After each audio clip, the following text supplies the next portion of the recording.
Patricia had hired the packers before my husband's name was even in the ground, and what she never thought to ask was why I had kept that drawer locked for 17 years. The truck pulled up on a Tuesday. I was not at the house.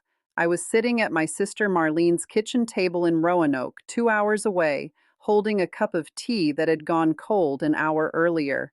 The neighbor, Doris, called me. She said there were two men in matching gray shirts carrying my dining room chairs down the driveway, and a woman in a navy coat directing them with a clipboard. The woman was Patricia, my stepdaughter, the executor of her father's will, the person who had squeezed my arm at the graveside 3 days before and called me Eleanor, dear, in front of the pastor. I did not cry on the phone with Doris. I thanked her. I asked her to write down the name on the side of the truck. Then I called my attorney and I told him what was happening at 4418 Briar Hollow Road, the house I had lived in for 22 years, the house where the secretary desk in the study still held a small brass key in a teacup on the second shelf. That drawer had been locked for a reason. Patricia did not know that. Patricia had never opened it. She had been too busy for 2 years, planning the day she would finally get me out. If you have ever been treated like your patience meant permission, stay with me. And if this story speaks to you, subscribe to my channel for more stories like this, because quiet women are not always powerless. I want to tell you about the marriage first, because the marriage is the thing Patricia never understood. She thought it was an arrangement. She thought I had been lucky to land her father after his first wife passed. She thought I had stepped into a life that did not belong to me, and that one day when the time came, I would step out of it just as quietly. Robert and I married in 1996. I was 44 years old. He was 51. Patricia was 19. She was already in college up at William and Mary, already wearing her mother's pearl earrings, already making a face when her father introduced me at the rehearsal dinner. I remember the face. It was a small one, a tightening at the corners of the mouth. I have a long memory for small faces. The first thing I did when I moved into the house on Briar Hollow was unpack one box at a time. I did not redecorate. I did not move Margaret's china out of the cabinet. I did not take down the family photos in the hallway, even the ones that did not include me. Robert noticed. He said, "You don't have to leave all that up, Eleanor." And I said, "I know I don't, but Patricia comes home for Christmas, and I'd like her to recognize her own house when she walks in." He kissed the top of my head and said I was a good woman. I think he knew even then that I was going to spend the next 22 years being a good woman in a house that did not entirely belong to me in his daughter's mind. There is a particular kind of work a second wife does that nobody writes thank you notes for. You learn the family without being part of the family. You memorize which cousin had the falling out with which cousin in 1987. You remember that Robert's brother Hal cannot have shellfish, and that his sister Linda likes her coffee black. You make space at every holiday table for the dead wife in the form of her recipe for stuffing, which I made every Thanksgiving for 22 years, even though I personally found it dry. I made it because Robert liked it, and Patricia liked it, and Margaret had liked it. And you do not change the stuffing in someone else's family. You just don't. I did all of that. I did it without ever being asked and without ever asking for credit, because I understood from the beginning that I had walked into a story that started before me. I was not the heroine. I was the second chapter. And second chapters, if they are written carefully, do not try to rewrite the first one. I should tell you what I gave to that house, because that matters. It matters in a courtroom, and it matters in a kitchen, and it matters in the long, quiet hours after a husband dies. I sold my own little condo in Charlottesville in 1997 and put the money into the joint account. Robert and I refinanced the house together in 1999, and my name went on the deed. Both names, joint tenancy with right of survivorship. He insisted on it. He said, "I'm not going to leave you exposed, Eleanor. We are not going to do this halfway." I kept a copy of that deed in the secretary drawer, folded once, in a manila envelope marked, in my own handwriting, House, Joint, 1999. That was the first thing I folded into the envelope. I also kept the bank statements from the joint account, every single one going back to the year we married. I am not the kind of woman who throws away paper. My mother used to say that a woman who knows where her receipts are is a woman who is never quite at anyone's mercy. I had a green accordion file in the bottom of the desk, and every January I added another year's worth of statements to it. Robert thought it was a charming little habit. He used to tease me. He'd say, "Eleanor, what do you think is going to happen?" And I would say, "Nothing, sweetheart. I just like to know." He never pushed it. Robert was good that way. He let me have my small, careful habits, the way I let him have his Saturday morning crossword and his refusal to throw out a single fishing magazine from 1994. A marriage is mostly two people letting each other keep the small things that do not make sense to anyone else. Now, I want to be fair. Patricia was not always cold. There were years, especially the first 10, when she would come home and sit at the kitchen island and tell me about her job in Richmond and the boyfriend she was eventually going to marry, and the boyfriend she eventually did not marry. She would eat my apple cake. She would say, Eleanor, you and your apple cake. She was almost warm, almost. But somewhere around the time her father turned 70, something shifted. I cannot give you the exact date. I can give you the season. It was the autumn of 2018. Robert had a small heart event, not a full attack, just a scare, a hospital stay, a new pill bottle on the kitchen counter, and Patricia drove down from Richmond and sat with him for 2 days in the cardiac unit. On the second day, she came back to the house with me and stood in the front hall and looked around like she was taking inventory. I noticed. I did not say anything. I went into the kitchen and made her a sandwich. She ate the sandwich at the island and said, "Daddy's getting older, Eleanor. We should probably start thinking about things." I asked her what kind of things. She said, practical things. I said, "All right." And I kept slicing tomatoes. Some people mistake softness for surrender. I have known that about myself my whole life. My own mother used to say I was the kind of woman who would let you finish your sentence and then rearrange your whole life with one of her own. I do not think she meant it as a compliment. I have come to take it as one. There was a moment, that same Thanksgiving, that I want to tell you about. Patricia was helping me clear the table. She picked up the gravy boat, the white one with the small blue flowers, which had been Margaret's mother's, and she held it up and looked at me and said, "You know, Eleanor, this should probably stay in the family." She said it lightly, the way you might say the weather's turning, but the words were not light. The words were a small flag planted in the soft ground of a Thursday afternoon, marking territory. I took the gravy boat from her hands. I said, "It is in the family, sweetheart. I'll wash it." I walked it into the kitchen. I set it down on the counter next to the sink. I did not break it. I did not even rinse it angrily. I washed it slowly, with warm water, and I dried it with a clean dish towel, and I put it back on the shelf where it had been since 1996. Then I went into the study and I opened the secretary drawer and I added a single line in pencil at the bottom of the memo Halberstam had not yet written for me on a sheet of paper that did not yet exist. I added it in my head. The line said, "She is starting to count things." That winter, Patricia started calling more often. Not me, Robert. She would call him on the landline in the study, and the door would close, and I would hear the soft rumble of her voice through the wood. I never asked. Robert would come out an hour later and say, "Patricia sends her love." And I would say, that's nice. In February of 2020, I found a note on the shared family calendar in the kitchen, the paper one, the one I kept on the side of the refrigerator with a magnet shaped like a peach. The note said, in Patricia's handwriting, "Lunch with Don, Tuesday 12:30, Capitol Grill." Don was Don Whitaker, our financial advisor for 31 years, the man who had handled Robert's IRA and our joint brokerage account, and the small trust Robert had set up for Patricia when she turned 30. Patricia had not mentioned the lunch to me. She had not mentioned it to Robert either, as far as I could tell. The note had simply appeared on the calendar one morning, written in her looping blue ink, between dentist wed 10 a.m. and book club Friday. She had been at the house the weekend before. She had stood at the refrigerator for a long time, with the door of it open, looking for the cream. I had watched her from the doorway. I had thought at the time that she was just being Patricia. Patricia could spend 10 minutes in a refrigerator looking for something that was directly in front of her.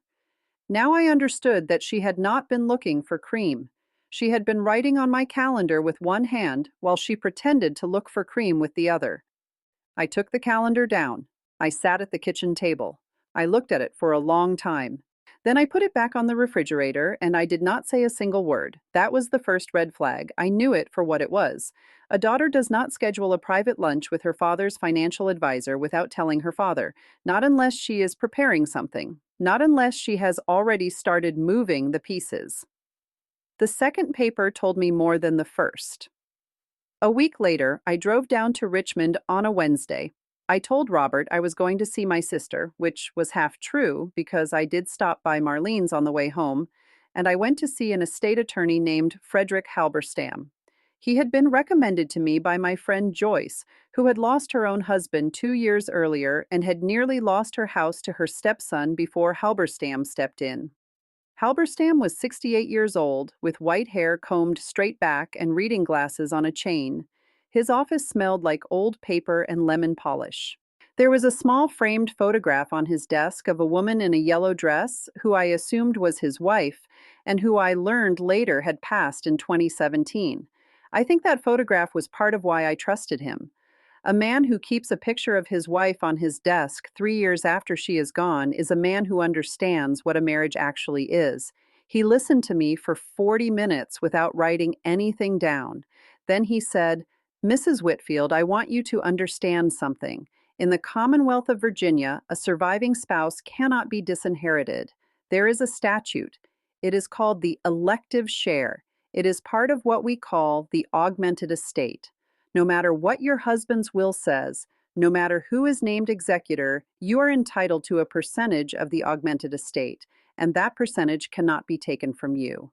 I asked him what the percentage was. He said, "In a marriage of more than 15 years, 50%. I sat very still. I think I held my purse a little tighter in my lap. Then I asked him what I needed to do. He said, "Almost nothing. You need to be prepared. You need to keep your records. You need to know where your deed is, where your joint account statements are, where your husband's life insurance beneficiary forms are.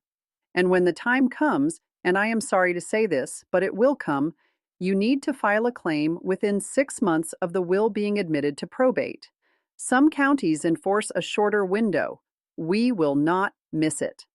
I drove home that night with a manila folder on the passenger seat. Inside the folder was a one-page memo Halberstam had typed up for me.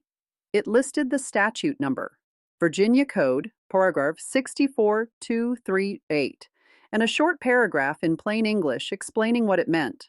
He had also given me a printed list on his letterhead of every document I should make sure I had a copy of and where each one ought to be kept, and which ones to photocopy and store somewhere outside the house in case the house was ever, as he put it carefully, not available to me. I stopped at a Kinko's on the way home. I made 3 copies of every important paper in my purse. I mailed one set to Marlene in a padded envelope with a note that said, "Marl, please put this in your safe. Don't open it. I'll explain when I can." Marlene called me the day she received it. She said, "Ellie, are you all right?" I said, "I am, Marl. I just need this somewhere that isn't my house." She said, "All right."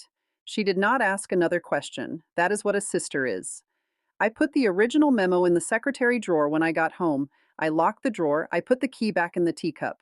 I did not tell Robert, not because I was hiding anything from him, because Robert was tired and Robert was sick, and Robert loved his daughter with the kind of love that does not survive being told that his daughter was already circling. I did not have it in me to break his heart with a thing he could not fix.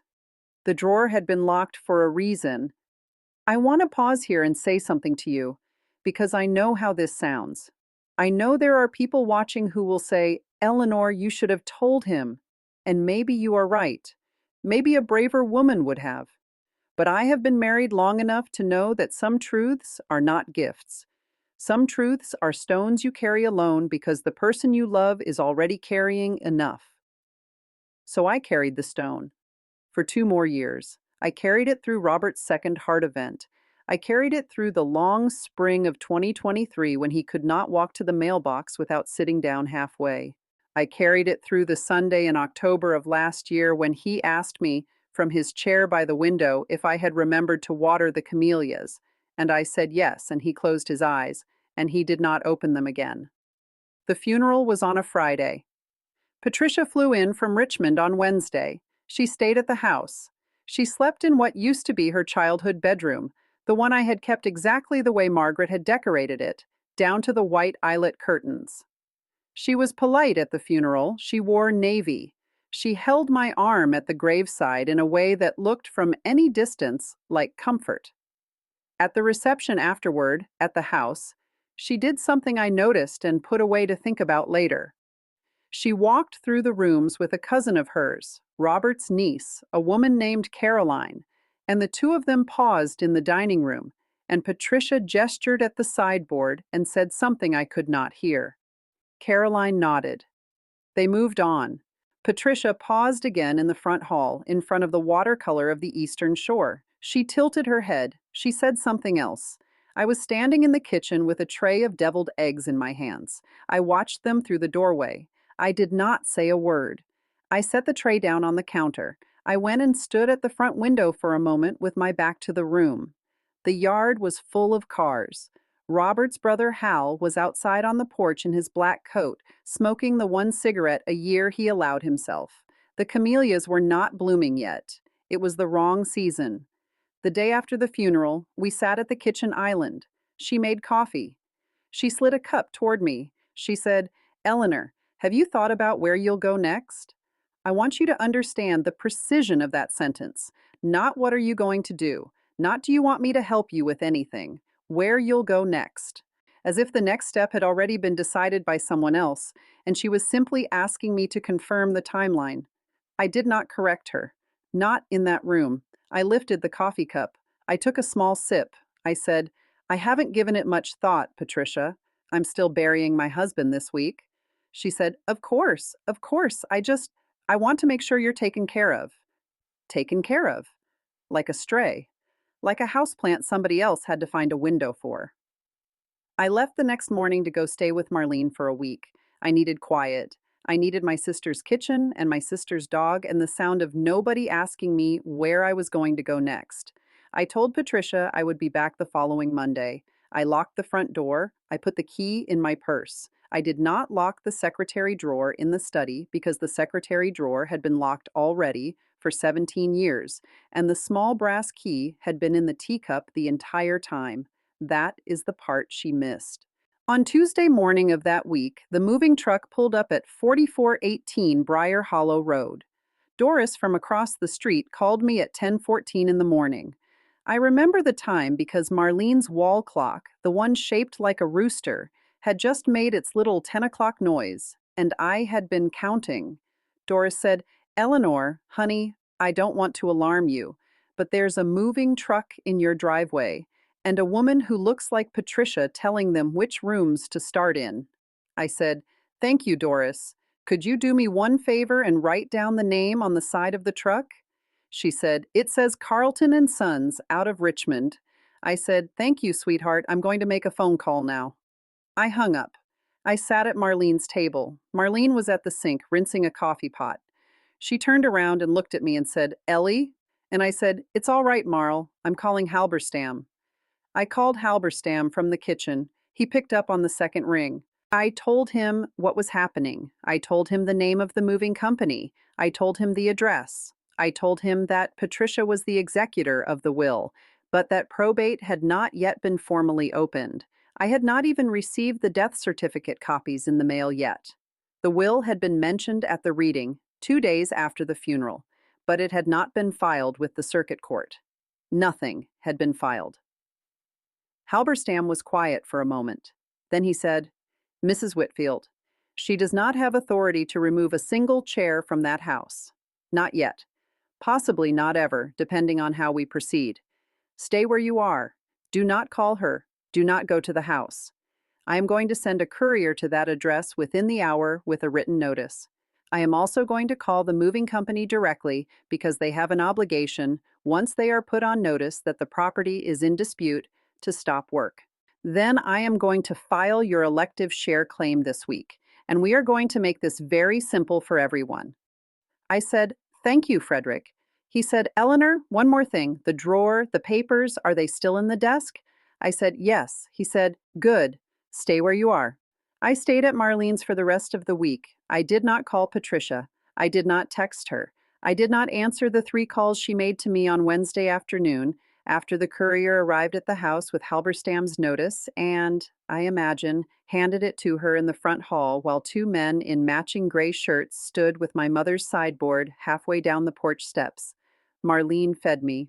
That is what Marlene does. She made chicken and dumplings on Wednesday night and meatloaf on Thursday, and on Friday, she made a pot of coffee at 6 in the morning and sat across from me at the table and said, "Ellie, you haven't said one mean thing about her this whole week. I want you to know I noticed." I said, "There is no point, Marl. Mean words don't move furniture back into a house." She looked at me for a long moment. Then she got up and refilled my cup and said, "You always were the smart one." She said it the way she had said it our whole lives, half teasing, half not.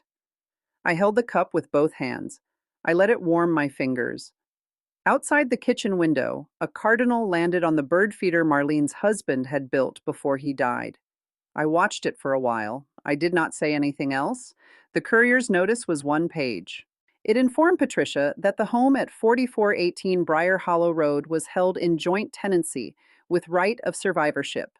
That title had passed automatically to the surviving spouse, me, at the moment of Robert's death, that the contents of the home were not part of any estate she had authority to administer, and that any further removal of property would be considered conversion and would be addressed through the appropriate civil channels. Halberstam told me later that the moving company stopped within 10 minutes of receiving the notice.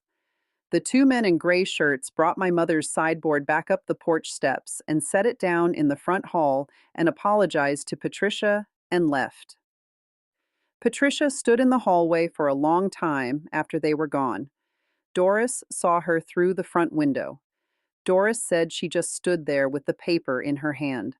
I want to tell you about the second open loop now, because it is the part of this story that I did not understand myself until later. When I went back to the house the following Monday, I went alone. Marlene offered to come with me. I told her no. I told her I needed to walk through that house by myself first and see what was still there and what was not, and sit at my own kitchen table without anybody watching my face. The house was mostly intact. Patricia had not gotten very far before the courier arrived. The dining room chairs were back. The sideboard was back. The artwork in the front hall, the small watercolor of the eastern shore that Robert had bought me on our 10th anniversary, was still on the wall, slightly crooked. I straightened it. I walked through every room. In the study, the secretary desk was exactly where it had always been. The teacup was on the second shelf. The little brass key was inside the teacup. I picked up the key. I sat down in Robert's old leather chair. I unlocked the drawer. Inside the drawer were the things I had kept for 17 years, the deed in its manila envelope, the joint account records going back to 1997 in a green accordion file, Robert's life insurance beneficiary form naming me, dated 2014, which I had photocopied 3 times and kept in 3 different places, because Joyce had warned me about exactly this kind of moment, the Halberstam memo, the folder of statements from the brokerage account, and one more thing, a letter, folded in thirds, sealed in a plain white envelope. The envelope had my own handwriting on the front. It said, simply, to myself, January 2009. I had forgotten about the letter. I genuinely had. I had written it on a Sunday afternoon in January of 2009, after a Christmas visit from Patricia that had left me sitting in the bathtub for an hour with the door locked. I had come downstairs that night and I had sat at the kitchen table with a yellow legal pad and I had written down, in my own hand, exactly what I was entitled to in this marriage and exactly why. The deed, the joint accounts, the years, the work. The nursing care I had not yet had to give but already suspected I would. The dignity I had earned by not redecorating Margaret's living room. I had written it for myself. so that one day, if a day ever came when somebody tried to tell me I did not belong, I would have a piece of paper in my own handwriting telling me that I did. I sat in Robert's chair and I read the letter. It was 3 pages long. The handwriting was younger than mine is now. The pen had skipped in 2 places. I had signed it at the bottom, Eleanor Ann Whitfield, January 18th, 2009. I read it twice. Then I folded it back into thirds, and I put it back in the envelope, and I put the envelope in my purse. I did not put it back in the drawer. I wanted it close to me for the next part. The second paper told me more than the first. The first paper, the deed, was the law. The second paper, the letter, was the reason. I sat in that chair for a long time. The study was the warmest room in the house in the late afternoon. The sun came through the south window in a way that turned the bookshelves gold. Robert had read his Sunday paper in that chair for 30 years. There was still a small pale patch on the leather where his right hand had rested. I put my own hand on the patch. It fit. I sat there with my hand on the place his hand used to be, and I did not move for what must have been 20 minutes. I went into the kitchen. I made myself a cup of tea. I sat at the kitchen island in the same seat where Patricia had asked me, 4 days after her father died, where I was going to go next. I drank the tea slowly. The light was coming in through the back window the way it always did at 3 in the afternoon in long, pale stripes across the counter. I thought about Robert. I thought about the camellias. I thought about Margaret, whom I had never met, and the white eyelet curtains and the sandwich I had made for Patricia in 2018 with the tomatoes from our garden. I did not feel angry. I want to be honest with you about that. I have read enough stories in my life to know that this is the part where the wronged woman is supposed to feel a clean white flame of righteousness, and I did not. What I felt, sitting there with my hands around the tea, was something quieter, a kind of tiredness, a kind of long, sad knowledge that the daughter of the man I had loved for 22 years had decided somewhere along the way that I was a problem to be solved rather than a person to be asked. I thought about whether I could let it go. I want to say that to you because I think honesty matters. I sat at that kitchen island and I asked myself very seriously whether I could simply not file, whether I could let Patricia have the brokerage account and the IRA and whatever else her father's will had directed to her and keep only the house and my own dignity and walk away. I asked myself that for a full hour. The tea got cold, I made another cup, and I came back every time to the same answer. The answer was not about the money, the answer was about the precedent. If I let her take what was not hers, then every quiet woman who comes after me, every second wife, every long married mother, every grandmother who held a family together for 30 years, has one less story to point to when somebody tells her she has no standing. The law existed for a reason. The law existed because women like me had once not had it and had lost everything, and someone in a room I will never see had decided that should not happen anymore. I was not going to be the woman who said no thank you to her own protection. I owed that much to whoever wrote the statute. I owed that much to Joyce. I owed that much to the next Eleanor. Then I called Halberstam and I told him I was ready to file. The elective share claim was filed 11 days later. It was a short document. Halberstam handled all of it.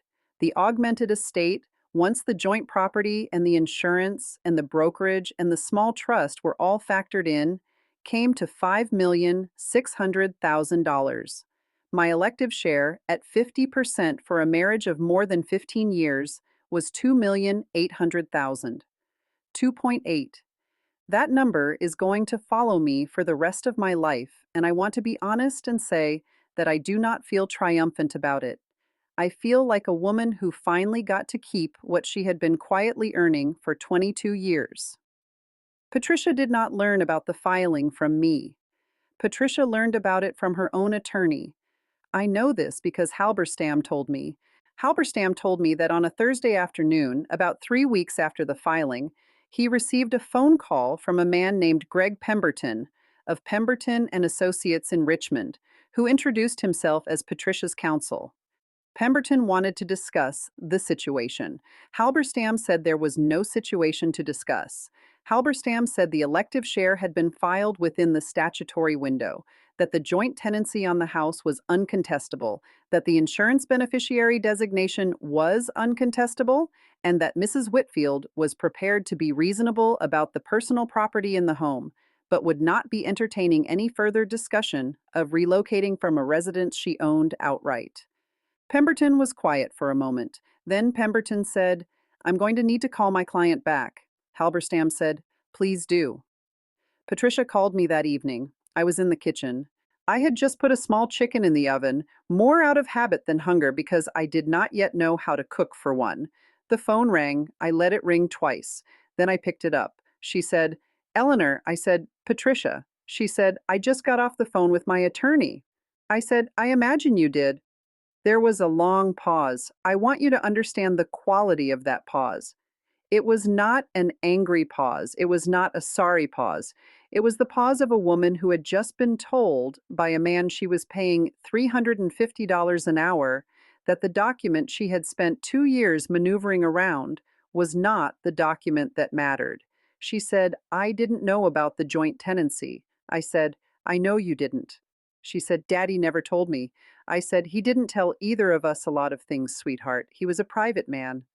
There was another pause. I could hear her breathing on the other end of the line. "I want to say something, and I want to be careful, because I do not want to sound cruel."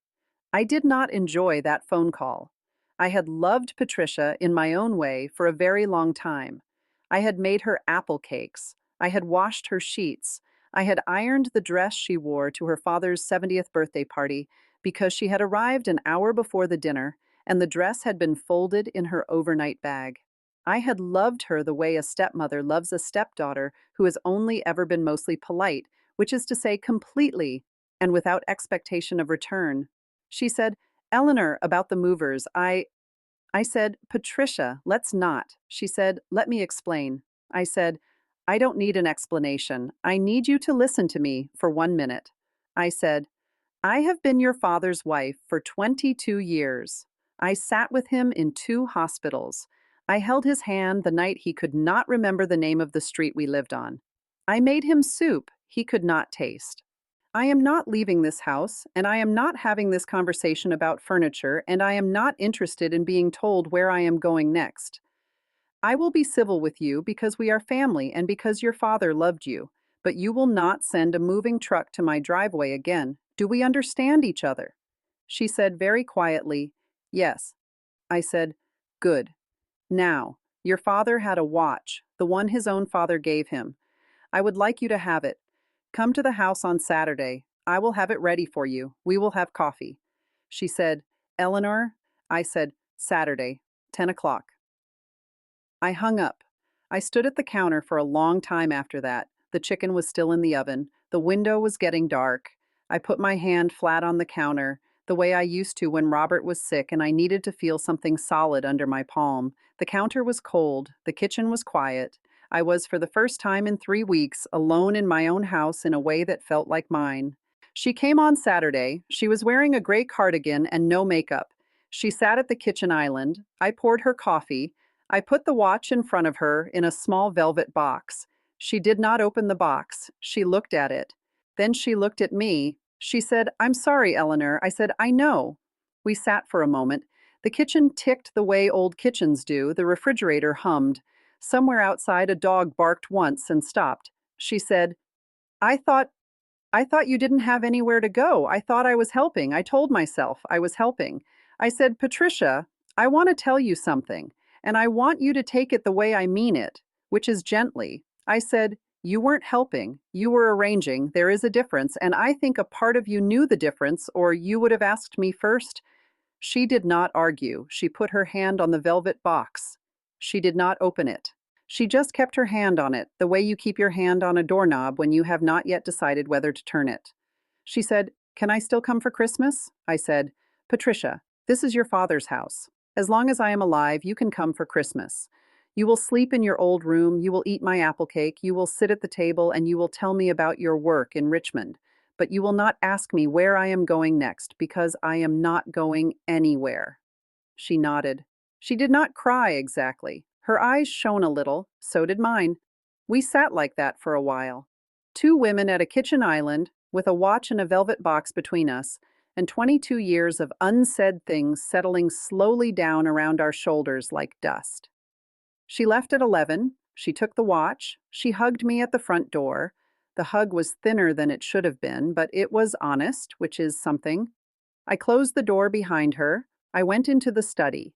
I put the small brass key back in the teacup on the second shelf. I did not lock the drawer.